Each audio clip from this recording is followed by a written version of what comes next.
नमस्कार मैत्रिणींनो, तुमचं स्वागत आहे माझ्या चॅनलमध्ये।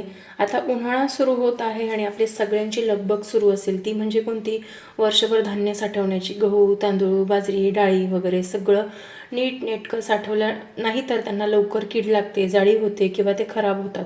आजच्या व्हिडिओमध्ये मी तुम्हाला अशा काही पारंपरिक आणि आधुनिक पद्धती सांगणार आहे ज्याचा वापर करून तुम्ही तुमचं धान्य अगदी वर्षभर सुरक्षित ठेवू शकतात। यांमध्ये आपलं घरगुती उपाय येतात किंवा आपण बाजारांमधून काही औषधं वगैरे आणतो तर ते सुद्धा येतं।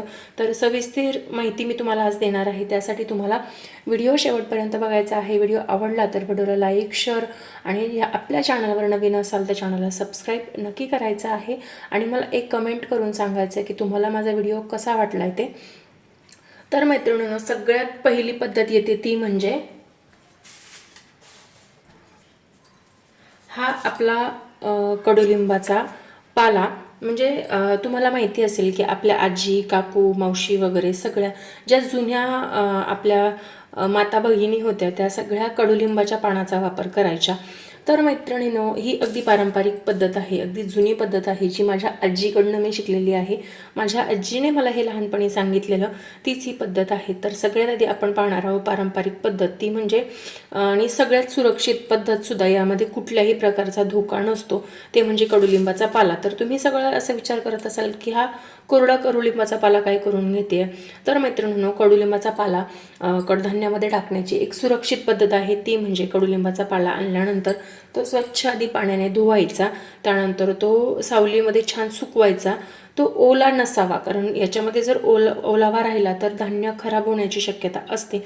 त्यामुळे हा पाला स्वच्छ धुवून वाळवून सुकवून मग तुम्ही ज्या पिंपात किंवा डब्यात धान्य साठवणार आहात त्यामध्ये आधी धान्य टाकायचं, त्यानंतर कडुलिंबाचा पाला टाकायचा, त्यानंतर परत धान्य टाकायचं, थोडा कडुलिंबाचा पाला टाकायचा आणि सर्वात वरती पाला पसरून ठेवायचा।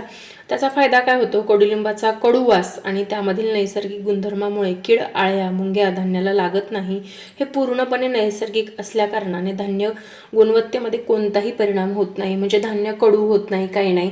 हे नैसर्गिक पद्धत आहे, तिचा तुम्ही अतिशय चांगल्या पद्धतीने वापर करू शकतात।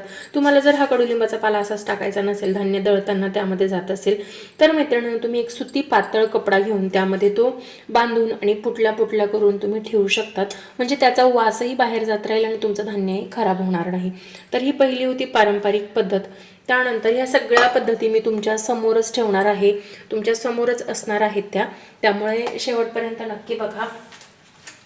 त्यानंतर मैत्रिणींनो, दुसरी येते ती म्हणजे ही बोरिक पावडर। ही बोरिक पावडर तुम्हाला तुमच्या जवळच्या बाजारात म्हणजे मेडिकलमध्ये, दुकानात किंवा बाजारात तुम्ही जात असाल तिथे सुद्धा मिळू शकते। गहू, तांदूळ, बाजरी यासाठी तुम्ही हे वापरू शकता, डाळींना बोरिक पावडर वापरू नका।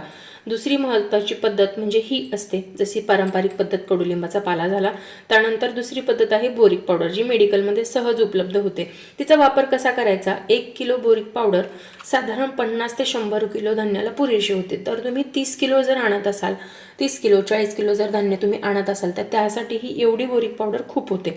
1 किलो बोरिक पावडरसाठी साधारण 50 ते 100 किलो धान्य पुरेसं असतं। धान्य मोठ्या परातीत घेऊन म्हणजे मोठ्या भांड्यात घेऊन त्यावर थोडे पावडर शिंपडा आणि त्या हाताने चोळून घ्यायचे, जेणेकरून धान्याला पावडर लागेल।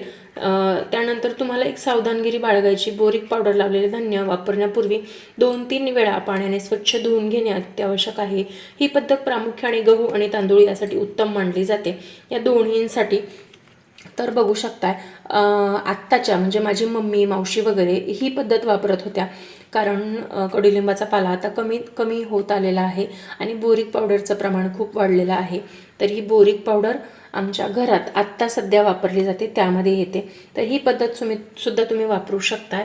तर मैत्रिणींनो, यापैकी तुम्हाला कोणती पद्धत आवडली ती सांगा। अजून 2 पद्धती मी तुमच्यासोबत शेअर करणार आहे, त्या ऐकण्यासाठी, त्या बघण्यासाठी तुम्हाला व्हिडिओ शेवटपर्यंत बघायचा आहे। व्हिडिओ आवडला तर व्हिडिओला लाईक, शेअर आणि चॅनलवर नवीन असाल तर सबस्क्राईब नक्की करायचं आणि मला कमेंट करून सांगायचं माझे व्हिडिओ तुम्हाला कसे वाटतात ते।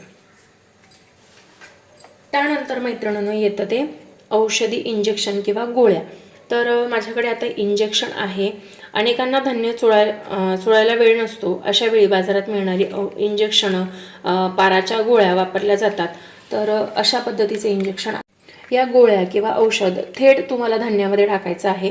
थेट न टाकता इंजेक्शन गोळ्यांची पोटली, सुती कपड्याची पोटली बनवायची आहे। एका पिंपात 2 ते 3 ठिकाणी या पोटल्या तुम्हाला ठेवायच्या आहेत। खालीपर्यंत वेगवेगळा थर ठेवा। महत्त्वाची टीप, हे औषध विषारी असून शक्यतो लहान मुलांपासून तुम्हाला लांब ठेवायचं आहे। बघू शकता यामध्ये कशा पद्धतीचं इंजेक्शन येतं तेही मी तुम्हाला सांगणार आहे। हे बघू शकता असं कपड्यामध्ये इंजेक्शन येतं, ते तुम्हाला फक्त फोडून टाकायचं आहे। ही पोटली ऑलरेडी आहे, तर तुम्हाला फक्त याचं तोंड थोडंसं फोडायचं आहे आणि ते इंजेक्शन तुम्हाला त्यात टाकायचं आहे। ही पोटली असल्यामुळे कोणत्याही प्रकारची काच आपल्या धान्यामध्ये पडत नाही किंवा धान्य खराब होत नाही, त्यामुळे आवर्जून तुम्ही हे करू शकतात। याला तुम्ही कपडा गुंडाळलात आणि मग ही पोटली फोडली तरीसुद्धा चालू शकतं। अत्यंत गुणकारी हा उपाय आहे, हा मी यूज करते। म्हणजे जसं की कडुलिंबाचा पाला माझी आजी यूज करत होती, बोरिक पावडर माझी मम्मी यूज करत होती आणि आता इंजेक्शन हा पर्याय मी यूज करते। तर 3 पिढ्यांच्या 3 औषधं मी तुमच्यासोबत शेअर केलेले आहेत, पण अजूनसुद्धा काही गुणकारी औषधं आहेत जे मी तुमच्यासोबत शेअर करणार आहे। त्यासाठी व्हिडिओ शेवटपर्यंत नक्की बघा। व्हिडिओ आवडला तर लाईक, शेअर, सबस्क्राईब नक्की करा। तर चला, मी तुम्हाला धान्याविषयक माहिती दिलेली आहे, पण सगळ्या शेवटी येतात त्या डाळी। आपल्या घरात खूप प्रकारच्या डाळी असतात, तुरीची डाळ, मुगाची डाळ, हरभऱ्याची डाळ, उडीद डाळ, मसूर डाळ, भरपूर डाळी असतात किंवा कडधान्य असतात, मठ, मूग, चवळी वगैरे वगैरे वगैरे सगळं। तर पहिले आधी लाल माती किंवा राख वगैरे लावून ठेवायचे, पण आता तसं होऊ नये। डाळी छान मस्त वाळवून, तूर डाळ, मूग डाळ, उडीद डाळ यांना कीड लागते आणि यानंतर त्याच्यावरती रामबाण उपाय म्हणजे काय असतं माहिती आहे का मैत्रिणींनो? तर रामबाण उपाय म्हणजे एरंडेलचं तेल।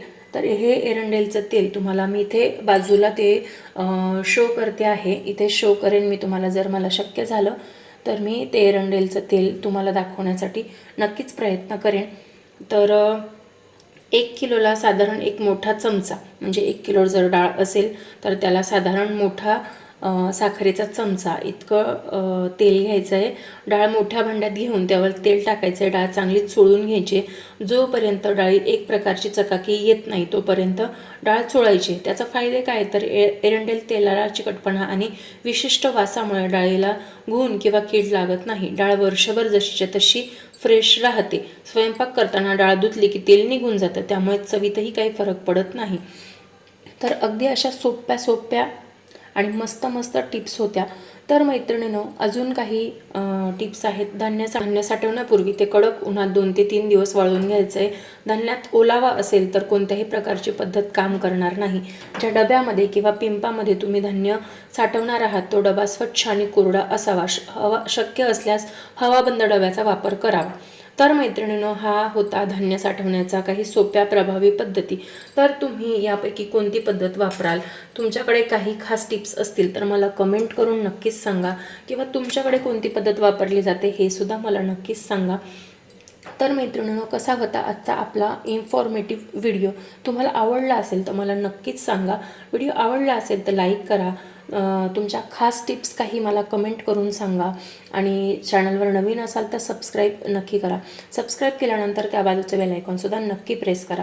तर मैत्रिणींनो, चला मग, मी तुमच्या पुढे थोडं धान्य घेतलेलं होतं, पण आता मला सगळी तयारी करायची आहे, तर तेच मला सगळं करायचं आहे। तर चला तर मैत्रिणींनो, भेटूया नवीन व्हिडिओमध्ये नवीन काहीतरी घेऊन। तोपर्यंत स्वस्त राहा, मस्त राहा, स्वतःची काळजी घ्या। Bye bye.